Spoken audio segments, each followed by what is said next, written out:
طارق مسعود کی آواز، طارق مسعود وائس۔ دیکھو ایک بیچارے کینسر کے پیشنٹ آئے ابھی مجھ سے نا نماز سے تھوڑی دیر پہلے ملے، شاید آپ لوگوں نے بھی دیکھا ہو کس قدر موت زندگی کی کشمکش میں، ایک جوان آدمی 40 سال عمر ہے ان کی، اور کس ہڈیوں میں کینسر جا کے کیسا کھل گیا ہے، آپ نے شاید بہت سے لوگوں نے دیکھا ہو ابھی۔ میں کیا تسلی کا جملہ کہتا اس کو، یہی ہے بھائی کہ یہ دنیا اصل ہے ہی نہیں، تمہیں اللہ نے اسی میں جنت کمانے کا موقع دے دیا، صبر کرو۔ ناکام ہے یہ انسان اگر آخرت نہیں ہے، اگر آخرت نہیں ہے تو جو 40 سال میں کینسر کا پیشنٹ ہے وہ کامیاب ہے یا ناکام ہے؟ ناکام ہے یار۔ ابھی تو اس کی 40 سال میں انسان اگرچہ جوانی اس کی ڈھلکنا شروع ہوتی ہے، لیکن تجربہ پیسہ 40 سال میں ہی آتا ہے عام طور پہ اکثر لوگوں کے پاس۔ کسی اچھی پوسٹ پہ پہنچ جاتے ہیں وہ ترقی کرتے کرتے، میچور ہو جاتے ہیں، بہت سارے دنیا کو سمجھ جاتے ہیں کہ یہاں رہنا کیسے ہے۔ ابھی ایک آدمی کی یار یہ عمر شروع ہوئی اور انتہائی خطرناک قسم کا کینسر، انہوں نے بتایا میرا پورا گھر بک گیا، جائیدادیں بک گئیں، سب زیرو پہ آ گیا میں، اور ٹھیک پھر بھی نہیں ہوا۔ تو بتاؤ تو ناکام ہے کہ نہیں ہے دنیا کے لحاظ سے؟ کہ نہیں بھائی، اگر آپ اس کو مسئلہ سمجھو گے تو ناکام ہو۔ اگر آپ یہ سمجھتے ہو نا کہ ہمارا اصل مسئلہ صحت ہے، جو صحت مند نہیں ہے وہ ناکام ہے، اگر یہ مسئلہ کو مسئلہ سمجھو گے تو پھر کیا ہے؟ پھر یقیناً ناکام ہے۔ لیکن بھائی اگر مسئلہ آخرت ہے تو اللہ نے ہمیں بتایا کہ ایوب علیہ السلام تو اس سے زیادہ بیمار تھے، ایوب علیہ السلام اس سے زیادہ بیماری میں، ان کی بہت شدید تکلیف میں زندگی گزری ہے۔ تو اللہ کسی کو صحت دے کے آزماتا ہے، کسی کو بیمار کر کے آزماتا ہے۔ خدا کی قسم جب میں کسی بیمار کو دیکھتا ہوں نا تو میں ڈرتا اپنے آپ سے ہوں کہ اللہ نے ہمیں صحت دے دی، اس کی آزمائش کم ہے، اس سے ایک سوال ہوگا کہ تو نے اس بیماری میں ناشکری تو نہیں کی، حرام کی طرف تو نہیں گیا۔ ہم سے 20 سوال ہوں گے، کیونکہ بیمار آدمی برائیوں سے بچتا ہے، صحت مند کے لیے برائیوں سے بچنا بہت مشکل۔ نبی صلی اللہ علیہ وسلم نے فرمایا اذا ابتلیت عبدی بحبیبتیہ فصبر عوضتہما منہما الجنہ، بخاری مسلم کی حدیث، نبی نے فرمایا کہ اللہ کہتے ہیں کہ جس کی میں نے دونوں آنکھوں کی بینائی لے لی، اس نے صبر کیا، کوئی ناشکری نہیں کی، تو میں اس کو اس کے بدلے میں جنت دوں گا۔ کیونکہ نابینا آدمی کے پاس ایک ہی ہے، وہ نہ فحش فلمیں دیکھ سکتا ہے، نہ وہ زنا کی طرف جائے گا، بد نظری ہوتی ہے پھر آگے زنا ہوتا ہے نا، نہ وہ نامحرم عورتوں کو دیکھے گا، 20 قسم کے گناہوں سے اللہ نے اس کو بچا لیا ہے۔ تو آخرت پر اگر یقین ہو نا تو آپ کو نابینا پہ ترس نہیں آئے گا، آپ کو آنکھوں والوں پہ ترس آئے گا کہ بھئی اس کا تو حساب، کیونکہ اس سے نماز روزے کا سوال ہوگا، وہ آسان ہے۔ آج جن بے حیائی کے کاموں میں، فحش فلموں میں، اور پتہ نہیں بد نظری اور کس قدر برائیوں میں لوگ پڑے ہوئے ہیں، یہ ساری آنکھ کی نعمت کی ناقدری ہے یا نہیں ہے؟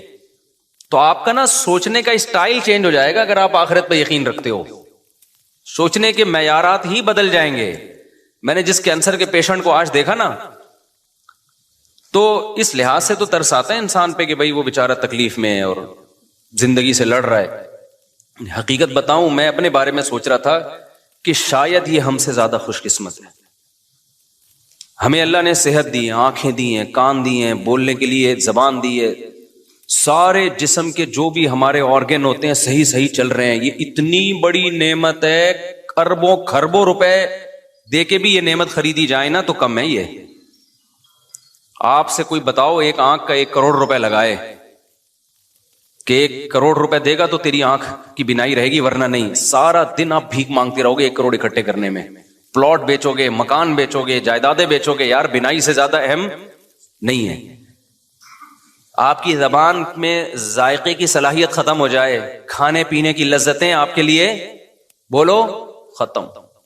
کوئی کہے کہ 1 ارب روپے دو گے، 1 کروڑ روپے دو گے، تو یہ زبان میں جو آپ کو ذائقہ محسوس ہوتا ہے نا کھانے پینے کی، نلی نہاری اور جاوید نہاری اور برگر کھا رہے اور وہ 20 قسم کے ٹیسٹ زبان بتاتی ہے، 1 کروڑ روپے دے گا تو یہ ٹیسٹ واپس آئے گا۔ آپ بھکاری بن جاؤ گے لوگوں کے سامنے، یار خدا کے لیے یہ کام کر لو۔ اللہ نے ہمیں کروڑوں روپے کی نعمتیں فری پھوکٹ میں بولو نا دی ہوئی ہیں۔ سونگنے کی, سننے کی, یہ جو ہم پلک جھپک کے اوپر اٹھاتے ہیں, آپ کو پتا ہے یہ بھی ایک بیماری ہے. آپ کے یہ مسل ڈیمیج ہو جاتے ہیں, آپ پلک جھپکتے ہیں اوپر اٹھا نہیں سکتے, اوپر اٹھانے کے لیے ایسے انگلی سے اٹھانی پڑتی ہے, اور پھر باندھ لیتے ہیں تو پھر کھلی رہتی ہے, آنکھوں میں بے چینی شروع ہو جاتی ہے. ایک بحری جہاز کا کوئی تاجر تھا, بہت بڑی اس کی تجارت تھی. اس سے کسی نے پوچھا, اس کو یہ بیماری تھی بیچارے کو, اور ظاہر ہے جن کے بحری جہاز چلتے ہیں, تجارت ہوتی ہے, تو ارب پتی لوگ ہوتے ہیں. اس سے کسی نے پوچھا, یار تجھے اللہ نے اتنا دیا ہے؟ اس نے کہا, بھائی میری ساری تجارت کوئی لے لے اور مجھے صرف یہ بیماری میری ٹھیک ہو جائے. پرانی بات ہے, 25-30 سال پہلے واقعہ میں نے سنا تھا کہ میں پلکیں جھکایا کروں اور خود ہی اٹھا لیا کروں. کتنی ٹینشن ہے, آپ سوچو نا. تو صحت مند لوگوں کی آزمائش کم ہے یا زیادہ ہے؟ وہ گناہ میں زیادہ پڑتے ہیں, ان سے حساب و کتاب زیادہ ہوگا. یہ جو کہتے ہیں نا دولت نعمت ہے, دولت نعمت ہے, واقعی نعمت ہے, شکر گزاروں کے لیے نعمت ہے. آج کل جو دولت آنے کے بعد کھوپڑیاں گھوم رہی ہیں نا, اور غریبوں کو انسان برا سمجھ رہا ہے, توہین آمیز لب و لہجے اختیار کر رہا ہے, تو یہ سمجھ لو کہ یہ دولت تباہی بن کے آئی ہے, تباہی بن کے آئی ہے دولت. یہ نہ آتی زیادہ اچھا تھا, کچھ بھی نہیں ہے. کوئی اگر زیادہ جہازوں میں بھی ہیلی کاپٹر میں جاپان میں گھوم رہا تھا نا, تو مجھے لڑکوں نے کہا ولاگ بنایا. میں نے کہا یہ کیا ولاگ بھائی, اس میں کیا سبق ملے گا لوگوں کو؟ ولاگ ایسی چیز کا بنایا آدمی جو کیا مل رہا ہو, کچھ سبق مل رہا ہو. کہ ایکویریم دکھا دیا ہم نے, چلو اس میں اللہ کی قدرت دیکھنے کو مل رہی ہے. تو میں نے نہیں بنائی ویڈیو, سب نے بنائی. میں نے کہا بناتے ڈالتے رہو, کیونکہ یہ تو مجھے چھشور پنا لگ رہا تھا, بچکانہ حرکت ہے. میں ہیلی کاپٹر میں گھوم رہا ہوں, تو گھوم رہا ہے تو کون سا تو پہلا آدمی آیا ہے, لوگ چاند پہ پہنچ گئے.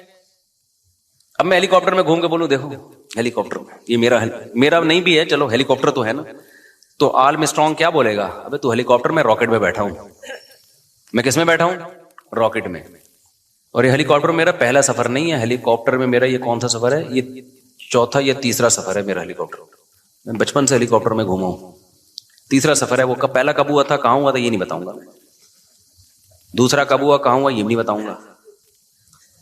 تو تیسرا تو پتہ ہی چل گیا, وہ ویڈیو میں آ گیا. تو یہ کوئی شو مارنے کی چیز تھوڑی. ہیلی کاپٹر میں بیٹھا ہوا ہے, گدھے پہ بیٹھا ہوا ہے, تو کیا ہو گیا؟ میری نظر میں اللہ کی قسم ہیلی کاپٹر میں گھومنے والا گدھے پہ بیٹھنے والا برابر. وہ بھی سواری ہے, یہ بھی کیا ہے, سواری ہے. تو اس میں کیا شو مارے آدمی ہے, جہاز میں بیٹھا ہوا ہوں, لوگ دکھا رہے تھے میں بزنس کلاس میں بیٹھا ہوا ہوں. تو کیا بیٹھا ہوا ہے تو, تھوڑی دیر میں لیٹا ہوا ہوگا قبر کے اندر. بڑے بڑے آئے بزنس کلاس والے, اور میں نے تو پائلٹوں کے ساتھ بیٹھ کے سفر کیا جہازوں میں. اب یہ زیادہ ڈیٹیل میں نہیں جاؤں گا میں اس کی. تو اب اس میں کیا آدمی ہے کہ یہ بچکانا ہے, یہ سوچ کیا ہے. شاعر نے کہا ہے نا, ارے یہ کیا ظلم کر رہا ہے کہ مرنے والوں پہ مر رہا ہے, جو دم حسینوں کا بھر رہا ہے, بلند ذوق نظر نہیں ہے. تیری نظر کا ذوق بہت کیا ہے, پست ہے, جو تو مردار چیزوں پہ جان دے رہا ہے. میری گاڑی, میرا بنگلہ, میں ہیلی کاپٹر میں بیٹھا ہوں. یہ میرا ہیلی کاپٹر ہے, میں نے اپنے پیسوں سے لیا ہے. ایک زمانے میں گدھا ہیلی کاپٹر ہی سمجھا جاتا تھا, جب سائنس نے اتنی ترقی نہیں کی تھی. اس وقت غریبوں کے پاس گدھے بھی نہیں ہوتے تھے. جس کے گدھا مارکیٹ میں بڑا مہنگا ہوتا تھا, تو جس نے گدھا خریدا نا, وہ غریبوں کو نیچا دکھانے کے لیے کہتا تھا میرا گدھا ہے میرا. غریب بیچارہ جھکتا جاتا ہے, یار تیرے پاس تو 3 گدھے ہیں, میرے پاس ایک گدھا بھی نہیں ہے. تو جو یہ کہہ رہے ہیں میرا گدھا, میری گاڑی, یا میں ہیلی کاپٹر خریدوں گا, میں ہیلی کاپٹر میں بیٹھوں گا, میں جہاز خریدوں گا, تو جو یہ کہہ رہے ہیں نا, اس کا مطلب یہ بھی گدھا ہی ہے. یہ شو مارنے کی چیزیں نہیں ہیں, بچکانہ حرکتیں ہیں. اور پھر میں بار بار ایک مضمون کو بتاتا ہوں. لوگ کہتے ہیں نا مفتی صاحب جہازوں میں گھوم رہے ہیں بالکل ہی اپنی, اب تو اب دیکھو کیا ہو گئے. خدا کی قسم کچھ بھی نہیں ہوتا ان چیزوں سے, ہمیں کوئی فیلنگ بھی نہیں ہوتی. کیونکہ جو پس ذہن کے لوگ ہوتے ہیں نا, ان کو لگتا ہے کہ اگلے کی پتہ نہیں مینٹل وہ چینج ہو رہی ہے. ہمیں تو یہ کھلونے لگتے ہیں. گدھے پہ گھومو, کس پہ گھومو, جہازوں پہ گھومو, ایک ہی بات ہے. آپ کہہ سکتے ہو پھر گدھے پہ کیوں نہیں گھومتے؟ بھائی سہولت اس میں زیادہ ہے, اس لیے. گدھے پہ میں اگر آسٹریلیا جاتا, جہاز میں 14 گھنٹے میں پہنچا ہوں, تو گدھے میں تو میں ابھی ٹھٹھا بھی پار نہیں کر پایا ہوتا بھائی. کہاں پہنچ, مجبوری ہے, اس لیے جہاز میں جا رہے ہیں. تو یہ چیزیں خدا کی قسم یہ بچکانا سوچ کی چیزیں ہیں. آج ہماری سوسائٹی میں یہ چیزیں بہت آ رہی ہیں. بہت بچکانا سوچ ہے, بہت زیادہ بچکانا سوچ ہے. یہ کچھ بھی نہیں ہے ان چیزوں میں. مرے گا, دفن ہوگا, قبر کھائے گی. تو اس لیے بلاگنگ میں وہ چیزیں جس میں کہیں نہ کہیں تھوڑا سا سبق مل رہا ہو, ان چیزوں کو ہائی لائٹ کرنا چاہیے. یہ کہ یہ میں اس لگژری ہوٹل میں ٹھہرا ہوا ہوں, 5 اسٹار میں ٹھہرا ہوا ہوں. بھائی جس میں پیسہ ہوتا ہے 5 اسٹار میں ٹھہرا جاتا ہے, نہیں ہوتا تو 4 اسٹار میں ٹھہرا جاتا ہے, نہیں ہوتا تو کینٹ اسٹیشن پہ منجی لے کے وہاں 10 روپے کی ملتی ہے, پتہ نہیں کتنے کی ملتی ہے, منجی لے کے وہاں کیا کر لیتا ہے, وہاں سو جاتا ہے. اور آپ کو پتا ہے پرانے زمانے کے بادشاہوں کا جو لگژری لائف تھی نا, جو اسٹائل تھا ان کا, وہ آج ایک تھوڑے سے پیسے والوں کو بھی مل جاتا ہے. وہ تو اس زمانے میں بادشاہ اس اسٹائل پہ شو مارا کرتے تھے. اب وہ بادشاہ زندہ ہو کے آ جائے نا تو غریب کہے گا کہ یہ تیرا اسٹائل ہے, تیرے پاس پنکھا تو پھر بھی نہیں تھا نا, بیٹھ کے ملازمین جھولتے رہتے تھے, ہمارے پاس تو بٹن دباؤ پنکھا. وہ بادشاہ احساس کمتری سے مر جائے, یار ایسی عیاشی میں یہ غریب آدمی, اگرچہ وہ کنڈے کا پنکھا ہوگا. تو کہاں سے کہاں بات نکل جاتی ہے, میں کیا بات لے کے چلا. ہاں تو وہ میں بتا رہا تھا نا, کینسر کا پیشنٹ تھا, ابھی بیچارہ مل کے گیا ہے. تو طرز جو آنا چاہیے نا, طرز ان لوگوں پہ آنا چاہیے بھائی جو جن کو اللہ نے نعمتیں دی ہیں اور وہ نعمتوں کا حق ادا نہیں کر پا رہے. میں ایسے لوگوں کو دیکھ کے اپنے بارے میں ڈرتا ہوں. میں اللہ سے یہ بولتا ہوں کہ اللہ تو نے ہمیں یہ ساری نعمتیں دی ہیں, ہم تو کیا کر رہے ہیں بھائی, جو اللہ کے تقاضے ہیں, جو احکام ہیں ہمارے اوپر, کیا ہم یہ دعویٰ کر سکتے ہیں کہ آنکھ کی نعمت کا ہم شکر ادا کر رہے ہیں؟ قل ارأیتم ان اخذ اللہ سمعکم وابصارکم. قرآن نے دھمکیاں بھی دی ہیں کہ اے نبی آپ ان سے کہہ دیجئے اگر اللہ تم سے دیکھنے کی طاقت چھین لے, اندھا کر دے تمہیں, اور اللہ تم سے سننے کی طاقت چھین لے, بہرا کر دے, من الہ غیر اللہ, کون ہے اللہ کے سوا جو یہ نعمتیں لوٹا دے تمہیں دوبارہ. تو یہ اس کی رحمت ہے کہ نہیں چھین رہا, وہ نہیں چھین رہا. تو اس لیے یہ جو ہم بہت زیادہ وہ ہو جاتے ہیں نا, بہت ڈپریشن میں چلے جاتے ہیں پریشانیوں کی وجہ سے, وہ بیمار ہے اور وہ ایسا ہے اور وہ ویسا ہے. ہمارے حضرت مفتی رشید احمد صاحب رحمہ اللہ تعالی, انہوں نے ایسا غربت کو بنا دیا تھا کہ غربت, غریب پہ ہمیں ترس ہی نہیں آتا تھا. صحیح ہے نا, ہمیں غریب پہ ترس ہی نہیں آتا, اس لیے کہ غریب کون ہے بھائی, 2 وقت کی روٹی مل رہی ہے کہ نہیں مل رہی ہے, کہاں سے غریب ہو گئے. 2 وقت کی روٹی مل رہی ہے, سر چھپانے کے لیے بہترین جگہ ہے, جسم کسی بڑی بیماری سے محفوظ ہے, تو بس عیاشی کرو, موج مستی ہے. یہ غریب نہیں ہے, یہ ناشکری ہے. پھر آپ اپنے آپ کو یہ سمجھنا شروع کر دو. یہیں سے میں ایک چھوٹی سی بات بتا کے آگے بیان کو کنٹینیو کرتا ہوں. میرے ایک بیان پہ لوگوں نے اعتراض کیا ہے. میرا ایک تاجروں میں نا بیان ہوا تھا جس میں نے تجارت کی بڑی فضیلت بیان کی.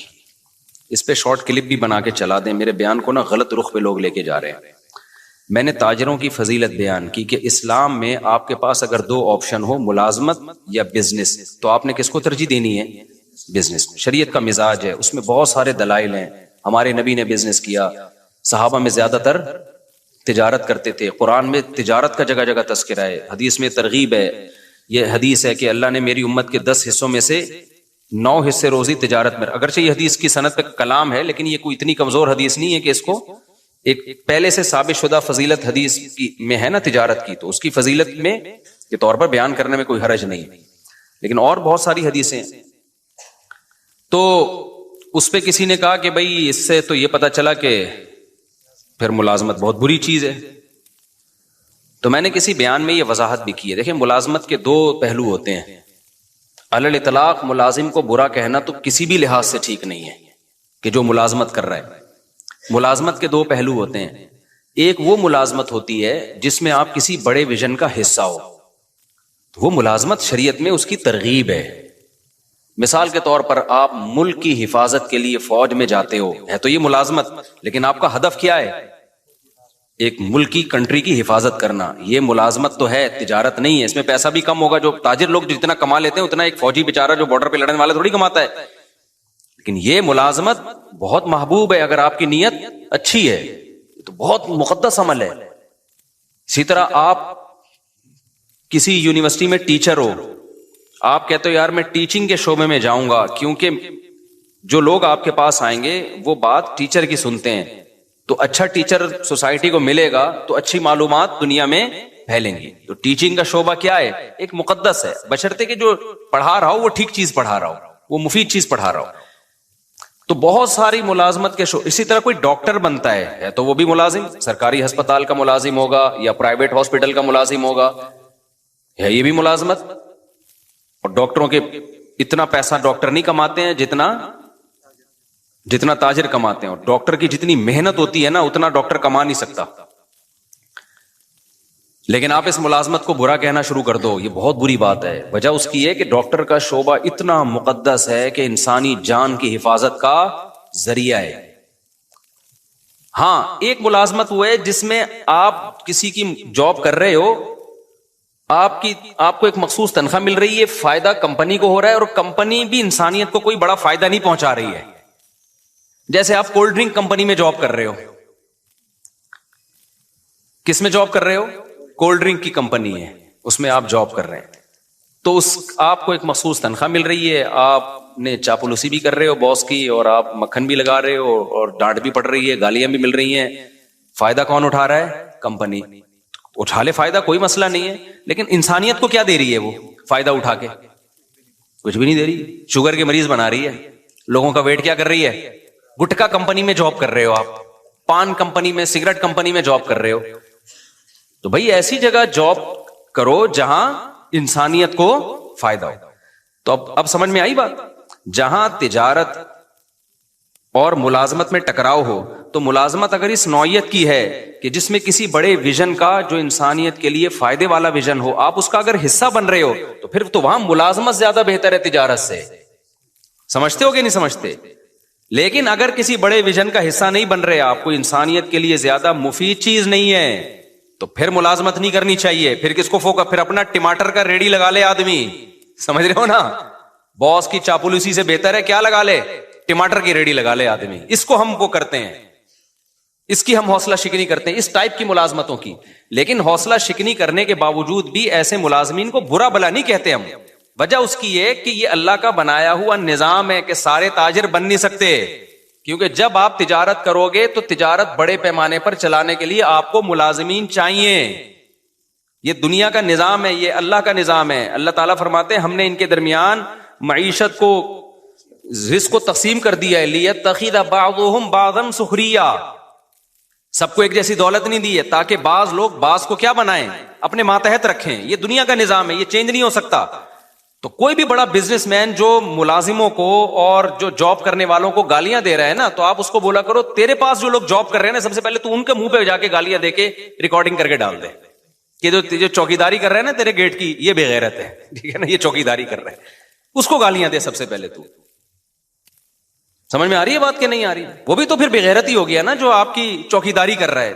بعض لوگ غریبوں کو بے غیرت، بے شرم، پتہ نہیں کیا کیا تانے دے رہے ہیں کہ یہ ملازمت کرتے ہیں، یہ ٹیچروں کے جو ہے نا وہ جو ہے وہ مکھن لگاتے ہیں، اور اس طرح کی فضول قسم کی باتیں.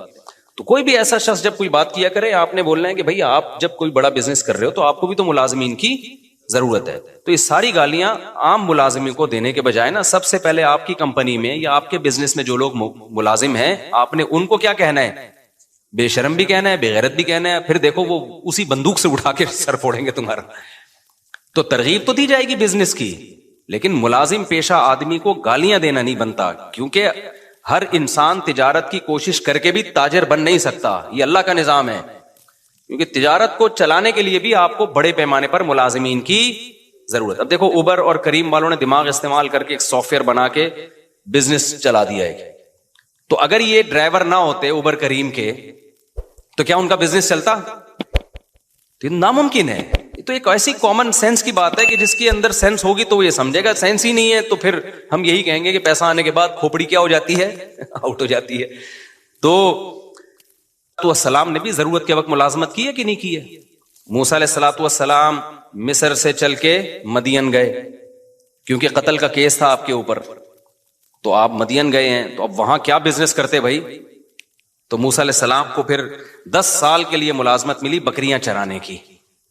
تو موسیٰ علیہ السلام نے چرائی بکریاں، 10 سال چلائی ہیں. تو آپ اگر خدا نخواستہ ملازمین کو علی الاطلاق برا بلا کہنا شروع کر دو گے کہ جاب بری ہے، تو کس پر اعتراض ہوگا؟ موسیٰ کلیم اللہ جن کی لاکھوں کروڑوں انسان جن کی خاک کے برابر بھی نہیں ہے. تو اس لیے ہم بھی یہ کہتے ہیں بھائی تجارت کو ملازمت پہ ترجیح دو, کوشش کرو, لیکن اگر نہیں ہو پا رہا ہے, یہ ہر ایک میں نہیں ہو پائے گا یہ, تو جو ہو دنیا کو مسافر خانہ سمجھ کے بولو گزارا چلاؤ, کوئی بات نہیں یار. جو کروڑ پتی بزنس کرنے والے ہیں وہ بھی لمبے ہو جائیں گے تھوڑے دنوں میں, اور جو بیچارہ کہیں چوکیداری کر رہا ہے وہ بھی خبر میں جا کے کیا ہو جائے گا. اور یہ جو چیزوں پہ فخر کرنا کہ میرا موبائل, میری گھڑی, میں نے وہ ایک بتایا تھا کہ وہ میں پشاور میں بیٹھا تھا تو آئی فون کے نا ایک کوئی بڑے کوئی انجینئر تھے سافٹ ویئر, تو میں نے اس سے پوچھ رہا تھا آئی فون رکھوں یا اینڈرائڈ رکھوں میں, تو انہوں نے کہا اینڈرائڈ رکھ لیں. خیر یہ ان کی رائے تھی, 100% کسی کا متفق ہونا ضروری نہیں ہے. تو میں نے کہا آئی فون کیوں نہیں؟ اس نے کہا یار آئی فون والے نا سارے تھوڑے سے اوپر سے نا کھسکے ہوئے ہوتے ہیں. ان کی رائے تھی غلط ہے, 100% سارے کھسکے ہوئے نہیں ہوتے, یہاں بھی بہت سے لوگ آئی فون والے, اور میں نے بھی 2 سال آئی فون ہی رکھا ہے, تو میں تو اس کا مطلب پھر میں اپنے آپ کو بھی کھسکا مان رہا ہوں. تو انہوں نے کہا آپ دیکھو مفتی صاحب جتنے بھی آئی فون والے ہوں گے نا, یہاں انہوں نے 3 کیمرے یوں کر کے رکھے ہوئے ہوں گے بتانے کے لیے کہ ہمارے پاس کیا ہے, آئی فون. اچھا میں نے جب نظر گھمائی 10-15 بندہ بیٹھا ہوا تھا, جس کے پاس آئی فون تھا نا سب نے یہاں رکھا, سیمسنگ والے سب جیب میں رکھ کے بیٹھے ہوئے تھے. یہ قاعدہ کلیہ نہیں ہے, لیکن ایک اصولی بات یہ ہے کہ اپنی چیزوں پہ کو شو مارنا, اپنی چیزوں پہ فخر کرنا, یہ کیا ہے؟ بچکانہ حرکت. دنیا کی تمام نعمتیں رکھیں سہولت کے لیے. کس کے لیے؟ سہولت کے لیے. اچھی سے اچھی نعمتیں رکھیں تاکہ ہمیں لائف گزارنے میں سہولت ہو. یہاں تک ٹھیک ہے, جہاں شو بازی آئے گی نا تو گئے کام سے. اچھا اس میں بھی مبالغہ ہوتا ہے, افراط و تفریط ہوتا ہے. بعض دفعہ شو بازی ہوتی نہیں ہے. جن کی سوچ کے جو غریب ہوتے ہیں نا ان کو لگتا ہوتا ہے کہ یہ مالدار شو مار رہا ہے, وہ یہ سوچ کے کیا ہوتے ہیں, یہ سوچ کے غریب ہوتے ہیں. میں بتاتا ہوں نا, 2 غریبوں کی 2 قسمیں. ایک تو بیچارہ قدرت کی طرف سے غریب ہے, ایک ہوتا ہے سوچ کا غریب. یہ والے غریب مالدار بھی ہوتے ہیں, ذرا سی بات پہ بدگمان ہو جاتے ہیں. اب ایک آدمی نے اگر اپنے آئی فون کی تعریف کر کے یوں دکھا دیا اللہ نے مجھے آئی فون دیا, تو بھائی ہو سکتا ہے ویسے ہی نعمت کا اظہار کر رہا ہو, فوراً کیا بے شو مار رہا ہے. کوئی گاڑی میں یوں کر کے گھوم رہا ہے, بے شو مار رہا ہے. بھائی تم نے دل کا حال دیکھا ہے کسی کے, شو مار رہا ہے, وہ ہو سکتا ہے وہ اس کی نظر میں اس کی ویلیو نہ ہو. اب آپ مجھے بتاؤ زرداری آئے, زرداری کہے میرے پاس آئی فون, میرے پاس تو نہیں ہے, لوگوں کا آئی فون آئی فون. تو جو سمجھدار لوگ ہیں وہ کہیں گے یار یہ شو نہیں مار سکتا, یہ اس کے لیے آئی فون کی فیکٹری اڑا دے گا یہ بم سے, ٹھیک ہے نا, اس کے پاس اتنی پاور ہے, ٹھیک ہے نا. تو اس کے لیے یہ کوئی اور وجہ ہوگی. لیکن جو جانتا نہیں ہوگا نا, جو سوچ کا غریب ہوگا, وہ کہے گا یار دیکھو کیا شو مار رہا ہے, 5 سال صدر کیا بن گیا, اب شو مارنا شروع کر دی. تو یہ ہم کہیں گے تیرا دماغ خراب ہو گیا بھائی. اس کے لیے یہ آئی فون اور یہ فراری شراری کوئی 2 ٹکے کی اوقات نہیں ہے. وہ ہو سکتا ہے آئی فون نکال کے شرمندہ ہو رہا ہو کہ ہر صرف ابھی تک وہ نہیں, پوری فیکٹری چاہیے تھی, ہے کیا میرے پاس.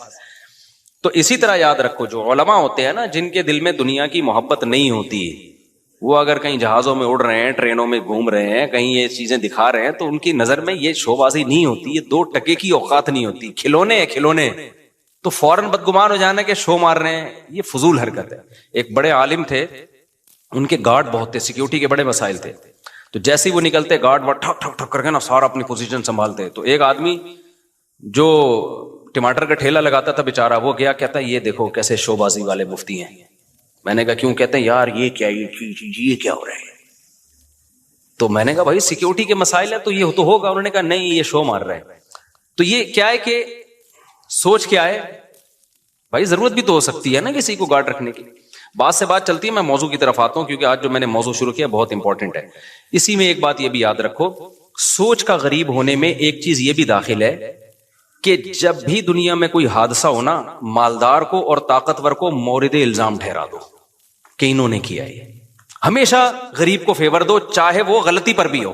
یہ بھی سکن کی بات ہوتی ہے جو سوچ کے غریب. ایک مثال دیتا ہوں, آپ بڑی گاڑی لے کے جاؤ, موٹر سائیکل والا آ کے خودکشی کر لینا آپ کے سامنے, لوگوں نے پکڑ کے آپ کو ہی کوٹنا ہے. بائک والے کو کچھ نہیں کہنا کیونکہ وہ بائک کی وجہ سے کیا لگ رہا ہے, غریب. آپ کے پاس چونکہ لینڈ کروزر ہے, آپ مالدار ہو, لوگوں نے ہمیشہ مالدار کو کوٹنا ہے. کیوں؟ یہ دماغ خراب ہو گیا ہے. لوگوں یہ سمجھ بیٹھے ہیں کہ جو مالدار ہے وہ ہمیشہ ظالم ہوتا ہے. سمجھتے ہو کہ نہیں سمجھتے؟ یہ برا ہے کیونکہ اس کے پاس بڑی گاڑی ہے اور بائک والا قابل ترس ہے. او بھائی وہ قابل ترس نہیں ہے اگر وہ غلطی پر ہے. ایک میں آسان مثال اور دیتا ہوں. دیکھو ایک سب میرین گئی تھی نا اندر وہ ٹائٹینک کے پرزے تلاش کرنے کے لیے. اب تک کی رپورٹ کے مطابق نہ پرزے ملے نہ وہ بیچاروں کے اللہ جو مسلمان تھے ان کی اللہ مغفرت کرے, تو وہی دھماکے سے ہلاک ہو گئے. انہی دنوں میں کچھ لوگ اللیگل جا رہے تھے یونان, وہ کشتی میں ڈوب کے ہلاک ہو گئے. تو اب پوری دنیا میں نیوز آ رہی تھی, وہ جو کشتی میں ڈوب کے ہلاک ہوئے تھے ان کی نہیں آ رہی تھی, جو ٹائٹینک تلاش کرنے گئے تھے ان کی نیوز بہت. تو میں نے بہت لوگوں کے کمنٹس دیکھے, یار اصل میں وہ ارب پتی تھے نا, ان کو تو اتنا پروٹوکول دیا جا رہا ہے, اور یہ غریب بیچارے لٹے پٹے, ان کو کوئی پوچھنے والا نہیں ہے. یہ بھی کس کی علامت ہے؟ اس کا مطلب آپ سوچ کے کیا ہو غریب. بھائی وہ انلیگل تھے, ہم تو ان کے لیے بھی دعا کرتے. انلیگل ہونے کا یہ مطلب تو نہیں ہے کہ اگلا مر جائے, اتنا بڑا جرم تو نہیں تھا بیچاروں کا, لیکن چونکہ انلیگل تھے اس لیے ان کو ہائی لائٹ نہیں کیا جا رہا دنیا ان کو, کیونکہ اگر ان کو زیادہ پروٹوکول دیں گے تو پھر لوگ کہیں گے چلو پھر ہم بھی نکلتے ہیں, شاید ہم بھی ڈوب گئے تو شہادت کا اجر ملے گا ہمیں بھی. وہ لیگل گئے تھے نا, پرمیشن کے ساتھ گئے تھے, اس لیے. تو یہ بھی ہمارے ملک میں یہ بیماری زیادہ ہے, جہاں دیکھتے ہیں طاقتور اور کمزور تو ہمیشہ طاقتور کے خلاف ہو جاتے ہیں. یہ نہیں دیکھتے کہ یہاں غلطی کس کی ہے, کمزور کی غلطی ہے یا طاقتور کی غلطی ہے. ڈرائیونگ میں ایسا بہت ہوتا ہے. میں ریوو میں ایک دفعہ اپنی گاڑی میں جا رہا تھا, ایک شخص اتنا غلط آیا نا آگے, بڑی مشکل سے میں نے یعنی بریک لگا کے اس کو بچایا. تو میری وجہ سے نہیں, اس کی وجہ سے نا, اس کے غلط کی وجہ سے کوئی دوسری بائک اس سے ٹکرا گئی. اچھا ہم اپنے خراما جا رہے ہیں, 2-3 انکل نے بائکیں میرے پیچھے بھگائی ہیں کہ اس کو پکڑو, تو حالانکہ میری ذرا بھی غلطی نہیں تھی اس میں. تو صرف گاڑی کی وجہ سے اور گارڈ کی وجہ سے, کیونکہ اس کے پاس اس کا پروٹوکول ہوتا ہے, گارڈ ہوتے ہیں, تو لوگ کہتے ہیں بس اس کو پکڑ کے کوٹو. وہ روکنے, میں آرام سے چلا رہا ہوں. تو وہ گاڑی وہ خیر جب قریب آئے تو مجھے پہچان گئے نا. وہ پہلے تو ڈانٹ رہے ہیں نا, پیچھے سنا رہے ہیں گاڑی ایسی کی تیسی. تو یہ بھی ایک شو مارنے کا شوق ہے کہ ہم گارڈ وارڈ سے ڈرتے. یہ پتہ ہوتا کیوں ہے؟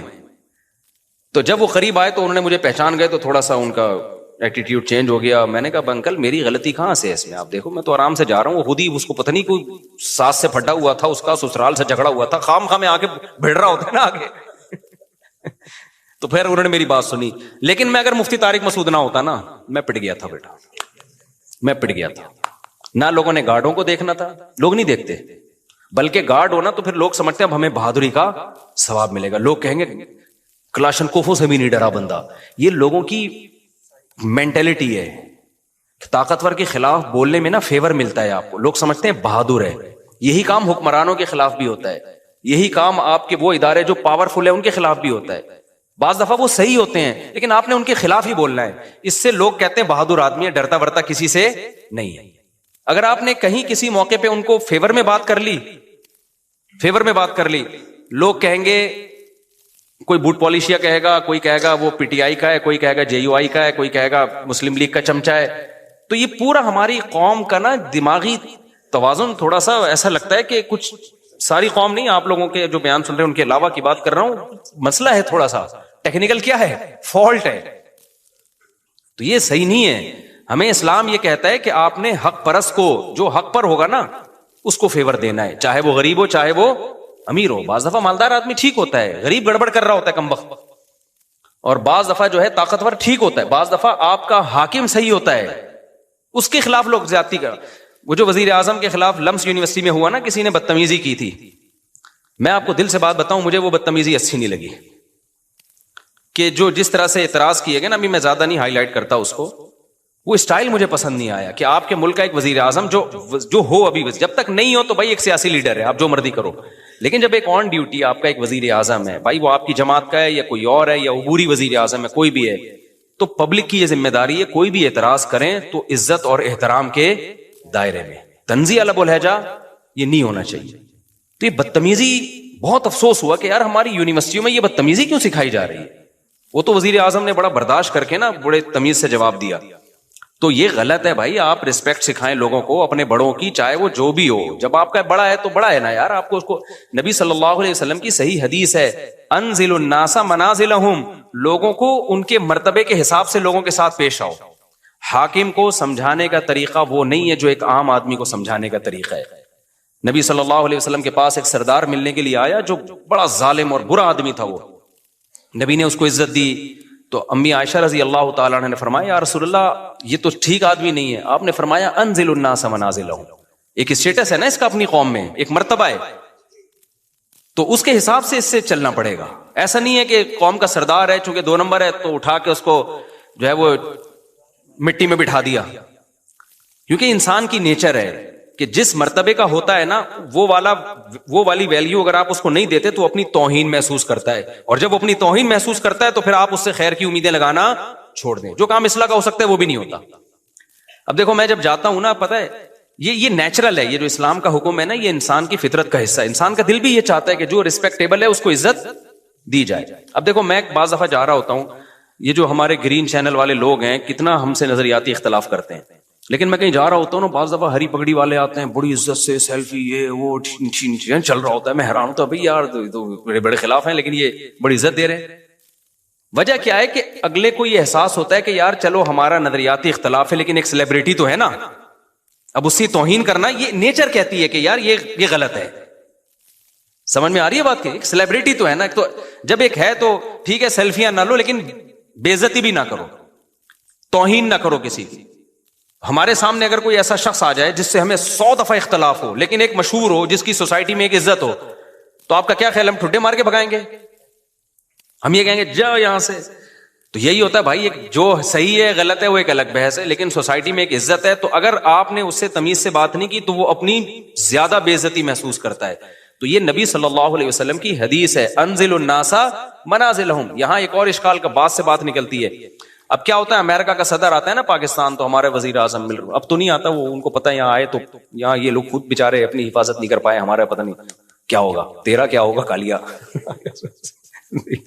تو لیکن اب کیا ہوتا ہے, لوگ کہتے ہیں سعودی عرب کا بادشاہ کیسے مل رہا ہے امریکہ کے صدر سے, یا پاکستان کا وزیر اعظم امریکہ کے صدر سے کیسے مل رہا ہے, دیکھو یہ کافروں کو اور ایک اسلام دشمن کو یہ رسپیکٹ دی جا رہی ہے.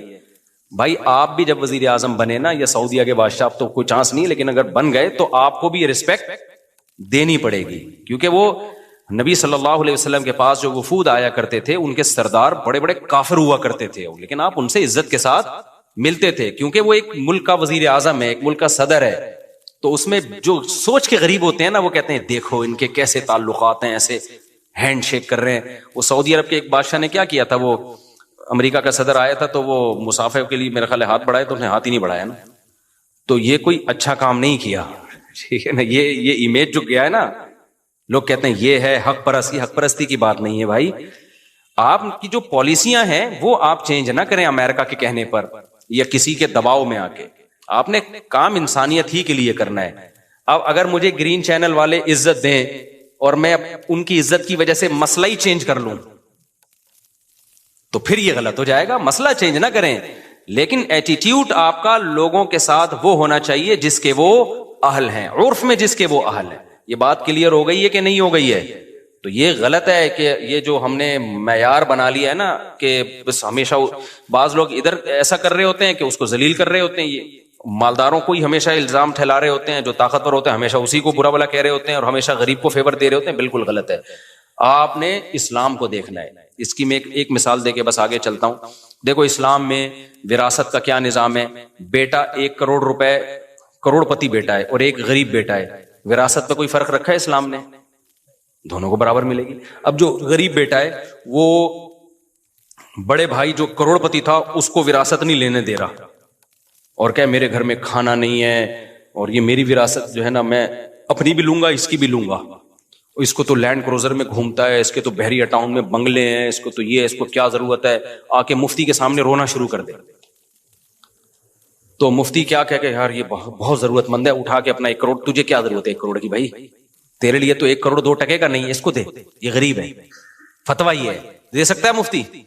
مفتی کہے گا بھائی تو غریب ہے, تو بھوکا مر رہا ہے, تو جو بھی ہے, شریعت میں وراثت میں دونوں کا حق کیا ہے؟ برابر ہے. اب تو ظلم کر رہا ہے کہ اس کے پیسے تو نے دبائے ہوئے ہیں. تو ہمارے ہاں اچھا بات سے بات نکلتی ہے, کیا کریں یار. میری طبیعت بہت زیادہ خراب رہتی ہے, ساتھ رشتہ دار رہتے ہیں جو جادو سے اور شیطانی لوگوں سے رابطے میں ہیں, اور جب میری طبیعت خراب ہوتی ہے تو فوراً مجھے کہتے ہیں کہ فوراً مجھے کہتے ہیں جیسے غیب سے ان کو خبر آئی ہو, دعائیں وظائف بھی پڑھتی ہوں مگر حالت خرابی چل رہی کافی سالوں سے, اس لیے شادی بھی نہیں ہوئی, عمر بھی کافی ہو گئی, شیطانی لوگوں کے ساتھ رہنا مجبوری ہے کیونکہ علیحدہ گھر کی فکر نہیں کسی کو, میرے دین دنیا خسارے میں ہے اور بھائی کو کچھ کھلا دیتے ہیں کہ وہ مجھ سے جھگڑتا اور ظلم کرتا ہے, بہت پریشان ہوں. گھر والے کہتے ہیں کہ تم دعائیں نہیں پڑھتی اس لیے پریشان ہو, کوئی حل بتا دیں اور پڑھنے کے لیے خاص معمولات بتا دیں. آپ کے گھر والے چونکہ جادو ٹونے اور ٹوٹکے میں اور عاملوں میں لگے رہتے ہیں اس لیے گھر میں پریشانیاں آ رہی ہیں. جب تک گھر کا ہر فرد ان عاملوں اور روحانی ٹوپی ڈراموں سے توبہ نہیں کرے گا اس وقت تک گھر کے حالات ٹھیک نہیں ہوں گے. گھر میں ایک آدمی کا کسی ٹوپی ڈرامے سے تعلق ہو گیا نا, مجھے روحانی عامل کہتے بھی عجیب سا لگ رہا ہوتا ہے. اتنا عزت رسپیکٹ کیوں دوں میں؟ ایسا لگ رہا ہے نا کہ جیسے آپ مرزا غلام احمد قادیانی کو کہہ رہے ہو کہ محترم قادیانی. ابے سمجھتے ہو پورا گھر لپیٹ میں آئے گا اور پھر پورا خاندان لپیٹ میں آئے گا. ایک خاتون کا فون آیا کہ مجھے گھر میں طبیعت خراب ہوتی تھی, میں کسی روحانی عامل کے پاس گئی, اس نے کہا تم, اور کسی مفتی کے پاس گئی, دیوبندی مفتی تھے وہ, انہوں نے کہا کہ یہ تمہارے اوپر یہ کیا ہوا ہے تو فلانا کیا ہوا ہے, تو میں نے علاج کرانا شروع کیا, میں ٹھیک ہو گئی, لیکن میری سانس اب پتہ نہیں 1-1 فٹ اچھلتی ہے بستر پہ جب اس کی طبیعت خراب ہوتی ہے نا, تو اب میں ان کو لے کے جا رہی ہوں. میں نے کہا آپ کی سانس کے ٹھیک ہوتے ہی سسر 2 فٹ اچھلیں گے انشاءاللہ. حقیقت ابھی سسر سکون سے اس لیے بیٹھ رہے ہیں کہ اچھل کون رہی ہے, سانس اچھل رہی ہے, وہ ٹینشن میں ہے. جیسے ہی وہ سکون میں آئی تو ٹینشن پارسل کرے گی وہ, پھر سسر کیا کریں گے, وہ اچھلیں گے 4-4 فٹ. سسر کے ٹھیک ہونے سے پہلے گھر میں کوئی اور پھر خاندان کا 6-6 فٹ اچھلے گا. میں نے کہا اب آپ اپنا خاندانی نام رکھ لیں اچھل کودوی. لوگوں کے نام ہوتے ہیں نا بھائی, نام ہوتے ہیں نا خاندانی نام, تو اب یہ اچھل کود قیامت تک کے لیے آپ کے خاندان میں چلے گی کیونکہ آپ کا تعلق ہو گیا روحانی عامل سے, جن چڑیل بھوت اتارنے والے سے. اب زندگی بھر کے لیے ان جھمیلوں میں, آپ نے دیکھا ہوگا کچھ لوگوں کے انگوٹھے پہ دھاگا بندھا ہوا ہے, کچھ کے یہاں بندھا ہوا ہے, یہاں کچھ باندھا ہوا ہے, ادھر کچھ باندھا گیا ہے, وہ فلیتے پلیتے زندگی بھر کی ان کی کیا ہے ٹینشن. وہ فلیتے نکلتے بھی نہیں ہیں.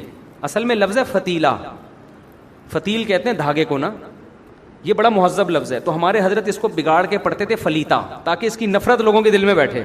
فتیل نہیں کہتے تھے, فلیتا. پھر حضرت نے اس کو بنا دیا پلیتا, کہا کہ اس کی جتنی انسلٹ کرو اتنا اچھا ہے. تو فلیتے پلیتے بندے ہوئے ہوتے ہیں, یہاں دھاگا ایک, ادھر دھاگا ایک, ادھر نکالو پتہ نہیں, ادھر کوئی تعویذ, ادھر دھاگے. پھر وہ یہ جو آدمی ایک دفعہ ان چکروں میں پڑا زندگی اس کی ہمیشہ کے لیے ہوئی برباد. ایک دفعہ نا ان کو جھٹک دو ایسے کر کے, بولے اے اللہ میں بیمار ہو جاؤں, ٹھیک ہو جاؤں, جن آئے, چڑیل آئے, بھوت آئے, جادو آئے, ٹونا آئے, میں نے روحانی عاملوں کے پاس نہیں جانا. تو مجھے ٹھیک کرنا چاہے کر دے, ورنہ میں اسی میں مرنے کے لیے تیار ہوں, مر جاؤں گا, میں نہیں جاؤں گا. جب تک یہ جذبہ نہیں ہوگا آپ کی جان ان چڑیل اور بھوتوں اور جادو سے نہیں چھوٹے گی, یہ بتا دوں میں. اور سنت جو رقیہ ہے, سورہ فلق سورہ ناس پڑھ کے رات کو دم کیا کرو اپنے اوپر, آیت الکرسی پڑھو. بہت زیادہ آپ نے علاج کرانا ہے, مسجد کے امام کے پاس چلے جاؤ, امام صاحب آپ 5 وقت کے نمازی ہیں, ہم سے اچھے ہی ہوں گے آپ, تو آپ آیت الکرسی پڑھ کے ہم پہ دم کر دیں بس. سمجھ میں آ رہی ہے بات؟ لیکن اگر امام کا کام ہی ہے یہ روحانی ٹوپی ڈرامہ ہے تو پھر نہ جاؤ اس کے پاس, کام یہ نہ ہو پھر کر لو آپ. بھائی دم تو کوئی بھی کر سکتا ہے نا, تو اس کے پاس چلے جاؤ, رقیہ آیت الکرسی پڑھ لے, سورہ فاتحہ پڑھ. اس سے آگے اگر آپ بڑھے تو چاہے دیوبندیوں کے باپ کا خلیفہ ہو, چاہے تبلیغی جماعت میں ریون میں بیٹھتا ہو, چاہے اہل حدیث ہو, چاہے بریلوی ہو, میں ممبر پہ اتنی بڑی بات کر رہا ہوں لیکن لوگوں کو سمجھ میں مخالفت بول رہا ہوں, میرے خلاف ہو رہے ہیں کہ اتنے کانفیڈنس کے ساتھ تم ایسے لپیٹ دیتے ہو. تو کچھ ہے تو لپیٹ رہا ہوں نا اتنے کانفیڈنس کے ساتھ. یہ میرا کیوں نہیں بگاڑتے روحانی ٹوپی ڈرامے؟ 2-4 چڑیلیں بھیج دینا یار, 2-4 بھوت بھیج دیں ہمارے اوپر بھی. یہ 20 سال سے میں چیلنج کر رہا ہوں, ان تلوں میں تیل نہیں ہے. اور یہ حیران ہوتے ہیں یار یہ اتنے کانفیڈنس کے ساتھ ہماری پول پٹیاں کھولتا کیسے, کو بتایا کس نے؟ صحیح ہے نا. آپ تو سوچ رہے ہو کہ یار یہ مفتی صاحب مخالفت میں مبالغہ کر رہے ہیں, روحانی عامل کہتے ہیں یار ایک بندہ ہے جس کو ہمارے اندر کا کیسے پتا چل گیا. تو یہ اندر سے ہو رہے ہوتے ہیں یار اس بندہ یہ جو کہہ رہے ہیں ہم ہیں واقعی ہم سچی مچی کے ایسے ہی ہیں, کچھ بھی نہیں ہے ہمارے پاس. کہتے ہیں نا علوم ہے, علوم. جس کے پاس کوئی علم نہیں ہوتا نا اس کو علوم کہا جاتا ہے, علوم کے سمندر. اس کا مطلب کچھ بھی نہیں ہے, پتہ نہیں کیا علوم ہے, کدھر بیٹھ کے تو نے کون سی یونیورسٹی میں کون سا سلیبس کہاں سے سینہ بسینہ چلا ہے, ٹوپی ڈرامہ A to Z فضول. تو جن چڑیل بھوت کا کوئی علم نہیں ہے میرے بھائی. آج کل تو ویسے بھی نہیں ہے, شاید کوئی پرانے زمانے میں کوئی ہوتا ہوگا, آج کل تو بالکل بھی نہیں ہے. تو اس لیے سیدھا بیٹھ کے نا رقیہ وقیہ بس یہ سورہ فلق سورہ ناس یہ کر لیا کرو، آیت الکرسی. مسجد کو نیک آدمی سے دم کا زیادہ فائدہ ہوتا ہے، جنات اس سے ڈرتے ہیں. ہم تو نیک بھی نہیں ہیں، مشہور ہیں، نیک مشہور ہو گئے نا، تو جنات میں بھی انسان مشہور ہو جاتا ہے. تو مجھے تو کس بندے کا جن چڑھا ہوا تھا، تو میں گیا تو وہ جن میرے سے بحث کر رہا ہے نا، میں تیرے کو چھوڑوں گا نہیں. میں نے کہا تیرے باپ نے ایسی کی تیسی تو دیکھتا ہوں میں نے ایسے آستینیں چڑھا لی. تو ان سے اسی اسٹائل میں بات کرو تو یہ ایسے ہوتے ہیں. اگر آپ ڈر گئے نا، اچھا میں کسی عامل کو فون کر رہا ہوں، جن سمجھ جاتا ہے بیٹا میری دال کہاں گلے گی، یہاں گلے. جن جب بات کرے نا آپ سے ایسی کی تیسی، آپ بولے تو سالے تو پتہ نہیں ہے تجھے میں کون ہوں، اندر سے بے شک کپ کپا رہے ہو آپ. صحیح ہے. تو ایک صاحب کو خواب آتا تھا، انہوں نے مجھے بتایا میں نیند اور بیداری کی حالت میں ہوتا، میرے پاس ایک شیطان آتا، جن آتا، مجھے یوں کرتا اور میں گھبرا کے آیت الکرسی پڑھ رہا ہوں اور میں یہ پڑھ رہا ہوں اور میری آنکھ کھل جاتی، وہ جن مجھے بہت تنگ کر رہا ہے، تو آپ مجھے کوئی وظیفہ بتائیں. میں نے کہا وظیفہ تو تم نے پڑھ لیا نا، ہوا علاج. کہہ رہے نہیں وہ تو اور مسلط ہو رہا ہے. میں نے کہا اس کا حل یہ ہے، اب اگر جن آئے نا تو وظیفہ نہ پڑھو، اب کیا کرو آستینیں چڑھا لو. بولا آدھرا اور رکھ کے لگاؤ ایک تھپڑ. بولے تیری ایسی کی تیسی. اب یہ اس کے لیے تھوڑا کانفیڈنس چاہیے، اس کے لیے وہی کر سکتے جس میں 4 شادیوں کا جذبہ ہو. یہ ایک والے کا کام، کلے آدمی کا کام نہیں ہے یہ. سمجھ رہے ہو؟ ایک آدمی کی بیوی پہ جن چڑھ گیا، کسی نے آ کے بتایا بھابھی پہ جن چڑھ گیا ہے، تو اس نے کہا خود ہی نمٹے گا، خود ہی بھگتے گا، ہم سے مشورہ لیے بغیر آ گیا اس کے اوپر. تو اس کو خیال یہ تھا کہ جن پچھتائے گا، خود ہی بھگتے گا. تو کیونکہ اللہ نے بیوی میں جو طاقت ہے وہ جن چڑیل بھوت سے کئی گنا زیادہ رکھی ہے، تو جو بیوی سے نہیں ڈرا تو جنات سے کہاں ڈرے گا وہ. تو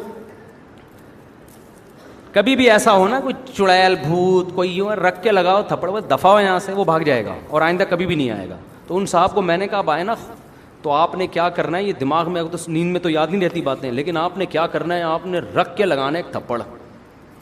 تو وہ کہہ رہے میں نے جب یہ فیصلہ کر کے سویا تو آیا ہی نہیں اس کے بعد سے یہ انسان کے نا اپنی تخیلاتی دنیا میں بہت کچھ ہو رہا ہوتا ہے. تو اور یہ مخصوص لوگوں کو ہی جن چڑیل بھوت نظر آتے ہیں، ہر آدمی کو نہیں آتا جنہوں نے مسلط کیا ہوا ہے اپنے اوپر. تو اس لیے ان چیزوں سے بالکل، اور اگر کوئی واقعی ہو رہا ہے تو سورہ فلق ہے، سورہ ناس ہے. ہمارے نبی کا علاج سورہ فلق سورہ ناس سے ہو گیا، تو ہم اور آپ کس کھیت کی مولی ہیں بھائی.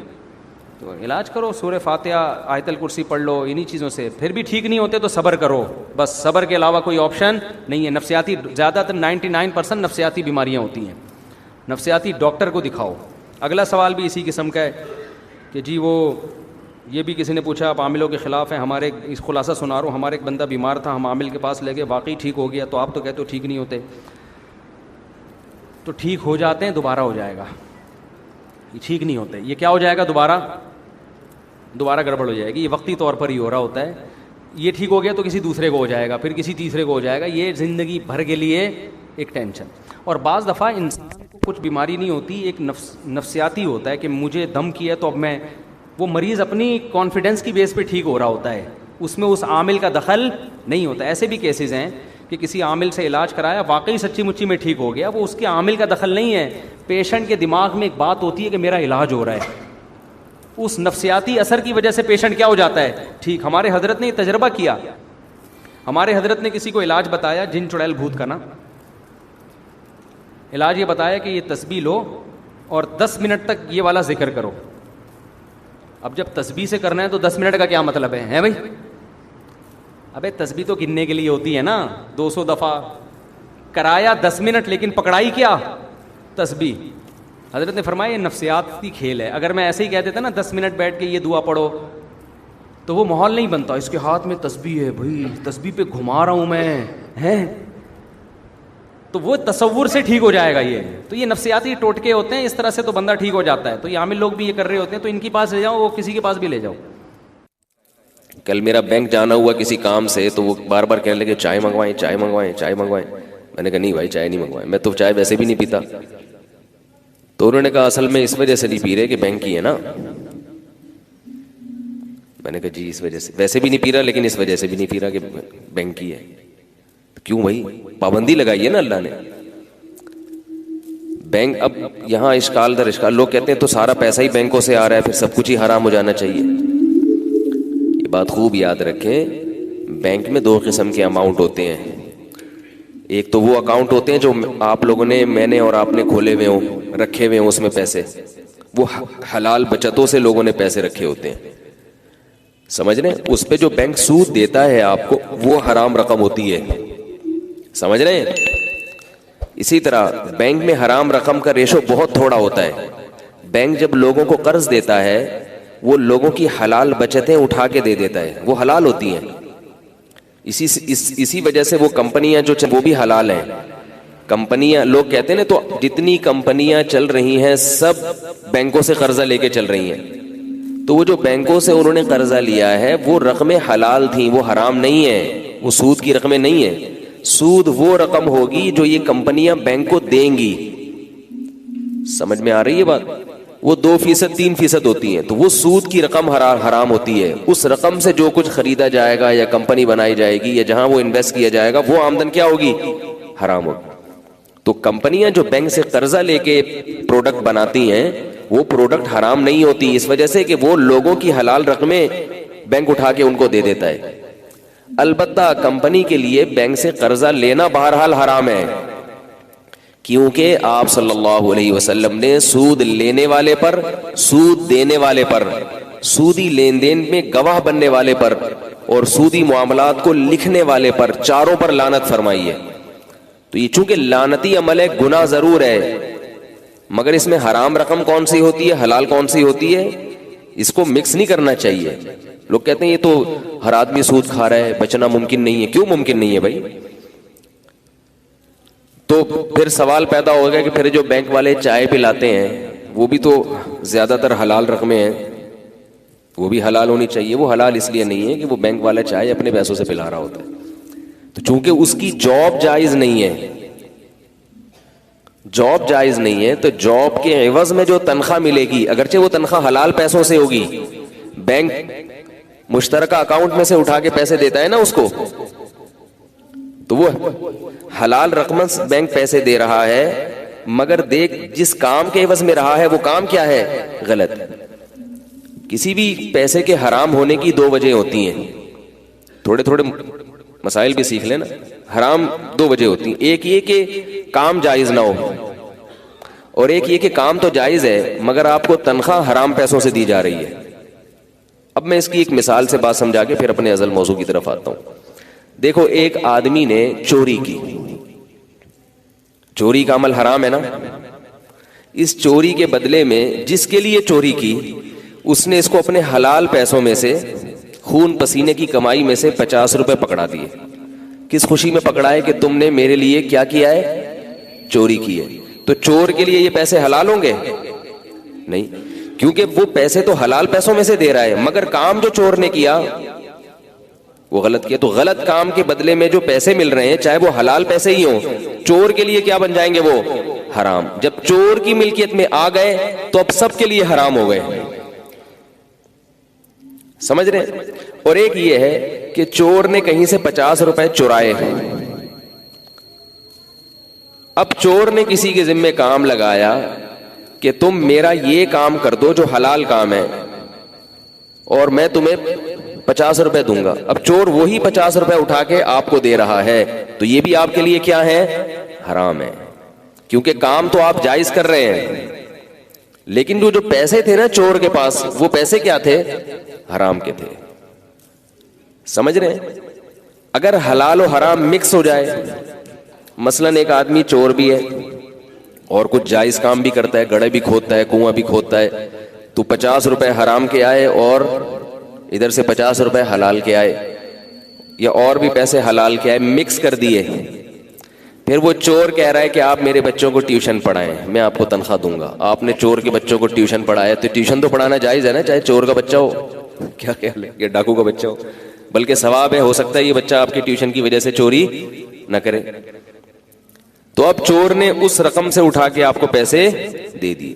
اب اس میں حلال بھی ہے اور حرام بھی, تو اس میں دیکھا جائے گا زیادہ کیا ہے, اس کی سورس آف انکم زیادہ تر اگر حلال ہے تو آپ کے لیے وہ پیسے حلال سمجھے جائیں گے. سورس آف انکم زیادہ تر حرام ہے تو آپ کے لیے وہ پیسے حرام سمجھے جائیں گے.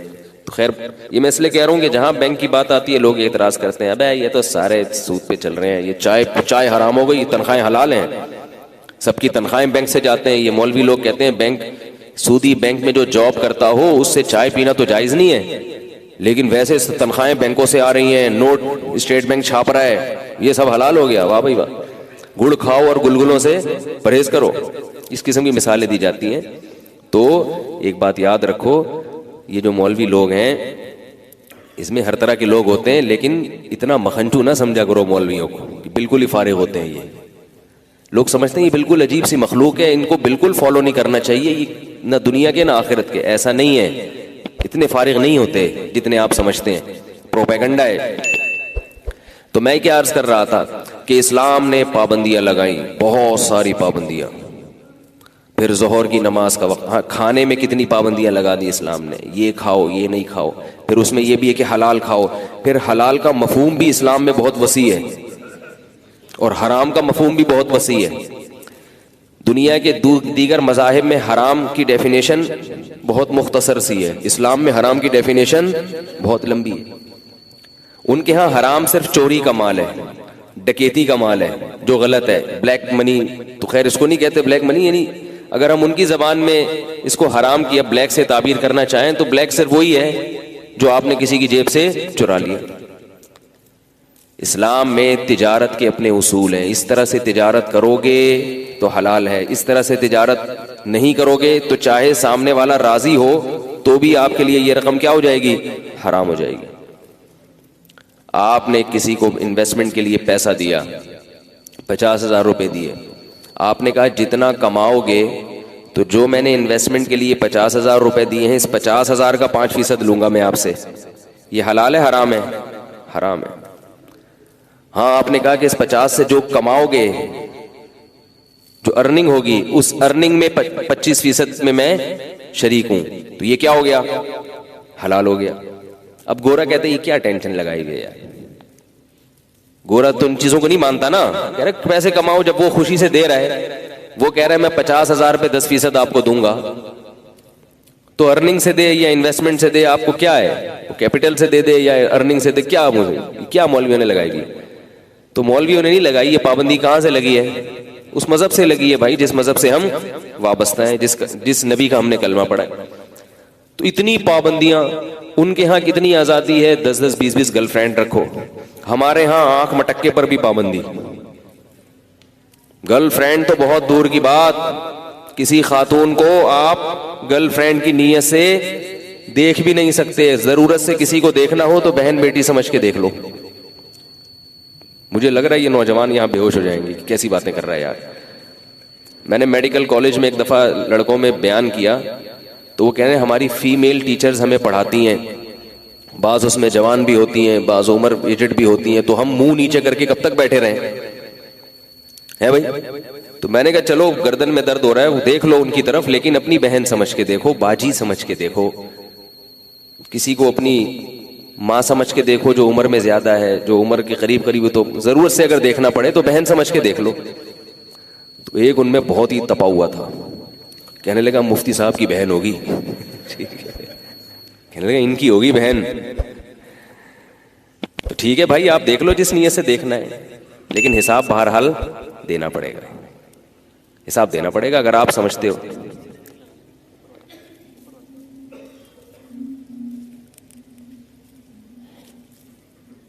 کیا ہو گیا اس کو,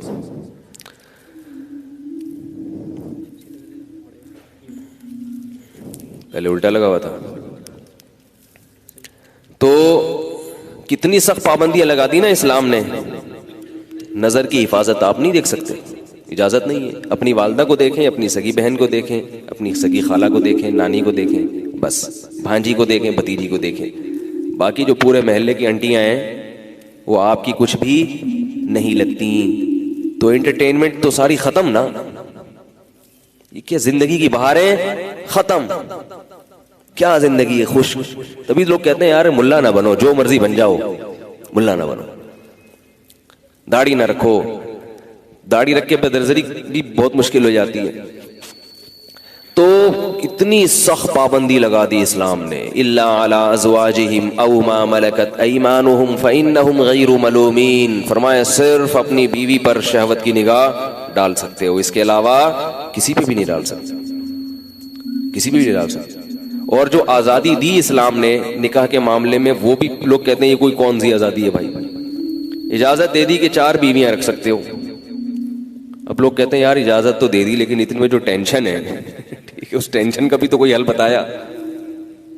یہ کیسی اجازت ہے، یہ کیسی آزادی ہے یار، یہ کیا ہے؟ ایک سالے افورڈ نہیں ہوتے ایک بیوی کے جو بھائی ہیں، جب 4 ہو جائیں گی تو ہول سیل کے حساب سے سالے ملیں گے آپ کو، ہول سیل کے حساب سے سسر ہوں گے آپ کے، چاروں طرف سے کالز، فون، دھمکیاں، بڑی ٹینشن ہے بھائی. تو پابندیاں پابندیاں پابندیاں. پھر رشتہ داری جوڑنے کا حکم. گورے آزاد ہیں. آپ نے دیکھا کہ وہ کسی انگریز یعنی ڈونلڈ ٹرمپ نے اپنی خالہ سے ملاقات کی، عید کے موقع پر اپنی سگی خالہ کو دعوت دی کہ بہت دن ہو گئے تھے خالہ سے ملے ہوئے ہیں. بھائی ہو سکتا ہے دیتے ہوں لیکن عام طور پہ رواج نہیں ہے. اسلام میں رشتہ داری کا بہت بڑا حق اللہ نے بتا دیا. آپ آزاد نہیں ہیں رشتہ داروں کے معاملے میں کہ آپ جیسے چاہیں رہیں، آپ کو رشتہ داری جوڑنی پڑے گی. نبی نے فرمایا کہ رشتہ داری جو ہے نا اللہ کے عرش کے نیچے لٹکتی ہے اور دعا مانگتی ہے، من وصلنی وصلہ اللہ، جو مجھے جوڑے گا تو اللہ اس کو جوڑے گا، جو مجھے توڑے گا تو اللہ بھی اس کو توڑ دے گا. قرآن میں جگہ جگہ ہے. تم اور بہت ساری چیزیں ہیں. میں اصل بات کی طرف آتا ہوں جو سمجھانا چاہ رہا ہوں. اتنی ساری پابندیاں. اب دیکھو کسی کے بوڑھے والدین ہوں تو وہ ان کو چھوڑ کے نہیں جا سکتا اگر وہ خدمت کے محتاج ہیں. آپ کی کتنی اچھی جاب یورپ میں لگ جائے، اگر آپ کے والدین بوڑھے ہیں اور ان کی خدمت کرنے والا کوئی نہیں ہے تو آپ ان کو اولڈ ہاؤس میں جمع نہیں کرا سکتے. آپ کو قربانی دینی پڑے گی ان کے لیے، آپ کو ان کی خدمت کرنی پڑے گی.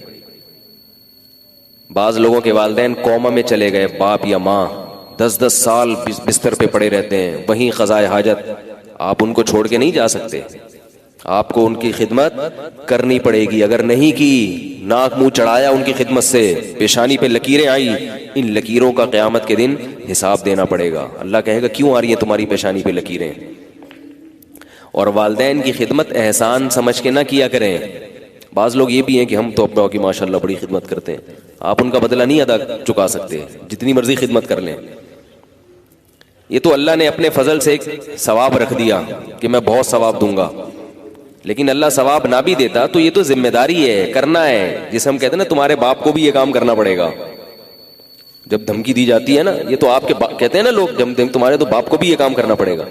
تو ایک صاحب سے اپنے ابا کی خدمت نہیں ہو رہی، میں نے کہا تمہارے تو باپ کو بھی یہ خدمت کرنی پڑے گی. کہہ رہے میں تو اپنے ابا کی کر رہا ہوں. تو میں نے کہا یہ اسٹائل ہے بھائی یہ سمجھانے کا کیا ہے، اسٹائل ہے کہ یہ کرنا پڑے گا لازمی. اس میں نو کا آپشن نہیں ہے آپ کے پاس. کتنی بھی ٹینشن ہو، کچھ بھی ہو، کرنا ہے. آپ بیگم چاہے وہ کرنے دے یا نہ کرنے دے. بیگم ناراض ہوتی ہے کہ اماں کی اتنی خدمت کیوں کر رہے ہو، تو کوئی بات نہیں، ہونے دے اس کو. وہ کہتی ہے میں گھر چھوڑ کے جا رہی ہوں، چلی جائے بھائی. بچے رول جائیں گے، رول جائیں. پہلے کون ہے؟ ماں باپ. اس پہ بھی بعض سب خواتین نہیں ایسا کرتی، خدمت بھی بہت ساری کرتی ہیں. تو بعض خواتین شوہر کو ماں کی خدمت نہیں کرنے دیتی، اور بعض شوہر اپنی بیوی کو اس کی ماں کی خدمت بھی نہیں کرنے دیتے. یہ بھی ظلم ہے. میرے پاس تو ہر طرح کی کالز آتی ہیں، خواتین کی کالز آتی ہیں. ماں بیمار ہے، کینیڈا میں خاتون رہ رہی ہیں، ماں کراچی میں ہے، بیمار ہے، آخری سانسیں چل رہی ہیں، وہ چاہ رہی ہے اپنی ماں سے ملے آ کے، شوہر جانے نہیں دے رہا. کس قدر ظلم ہے، زیادتی ہے. تمہاری اولاد بھی تمہارے ساتھ اگر اس طرح سے کرے، تمہارا بیٹا اپنی بیوی کی وجہ سے اگر تمہارے ساتھ ایسا سلوک کرے مستقبل میں، تو تم پہ کیا گزرے گی؟ یا تمہارا داماد تمہاری بیٹی کے ساتھ ایسا سلوک کرے، وہ تم سے تمہاری بیٹی کو نہ ملنے دے، تو کیا گزرے گی؟ اس لیے یاد رکھو جو اللہ کو نہیں مانتا نا، اس سے کچھ بھی توقع کسی بھی وقت کی جا سکتی ہے. کچھ بھی کر سکتا ہے، وہ کچھ بھی کر سکتا ہے. جس کے دل میں اللہ کا خوف نہیں ہے، آخرت کے حساب و کتاب کا خوف نہیں ہے، اس سے کچھ بھی توقع کی جا سکتی ہے کہ کچھ بھی کر لے گا. وہ اس سے خیر کی توقع نہ رکھیں آپ. اس کی خیر بھی اگر ہے تو یہ بھی کچھ پتہ نہیں کہ کب اس خیر سے یہ یو ٹرن لے لے، کب یہ بدل جائے، پینترا بدل دے اپنا. تو اسلام نے اتنی پابندیاں لگائیں، انٹرٹینمنٹ کے ذرائع ہیں بہت سارے دنیا میں. اس کے اپوزٹ جو دنیا میں نظام چل رہا ہے وہ وہی ہے جو ہندو بھی جس کو فالو کر رہے ہیں، کرسچن بھی جس کو فالو کر رہے ہیں. ان میں تھوڑے تھوڑے اختلافات تو ہیں کہ ہندو بتوں کے سامنے جا کے جھک جائیں گے، عیسائی چرچ چلے جائیں گے، لیکن لائف اسٹائل پوری دنیا کا تقریباً ایک ہی جیسا ہے. ہیپی نیو ایئر سارے مناتے ہیں کہ نہیں مناتے، سوائے چند مولویوں کے اور تبلیغ والوں کے 4 مہینے چلنے والوں کے. باقی چاہے ہندو ہو، چاہے عیسائی ہو، چاہے یہودی ہو، امریکہ میں رہنے والا ہو، پاکستان میں رہنے والا ہو، سب کیا کرتے ہیں؟ بولو نا بھائی، نیو ایئر مناتے ہیں. اگر ان کو بولا جائے کہ نہیں مناؤ تو کہہ رہے ہیں کیا ہے، خوش ہونے پر بھی کوئی گورنمنٹ کی طرف سے پابندی ہے؟ مولوی لوگ ہم کو خوش بھی نہیں ہونے دیتے یار. ہے بھائی یار انٹرٹینمنٹ ہے، کیا ہو گیا اگر ہم نے کسی کو ہیپی اور تھوڑا سا پٹاخہ چلا دیا، تھوڑا سا فائر کر دی، تھوڑا سا پٹاخہ پھوڑ دیا، تھوڑا سا انجوائے کر لیا، تھوڑا سا پلا لیا، تو تھوڑا تھوڑا بھر کے آگے بہت زیادہ چلتا ہے نا. تو کیا ہو گیا؟ ویلنٹائن ڈے بنا لیا تو کیا ہو گیا؟ ہم کسی کا دل تو نہیں دکھا رہے. لوگ یہ دلیل دیتے ہیں ہم کسی کا دل تو نہیں دکھا رہے، ہم کسی کی جیب تو نہیں کاٹ رہے، ہم کسی کو دھوکہ تو نہیں دے رہے، ہم تو خوش کر رہے ہیں. تو یاد رکھو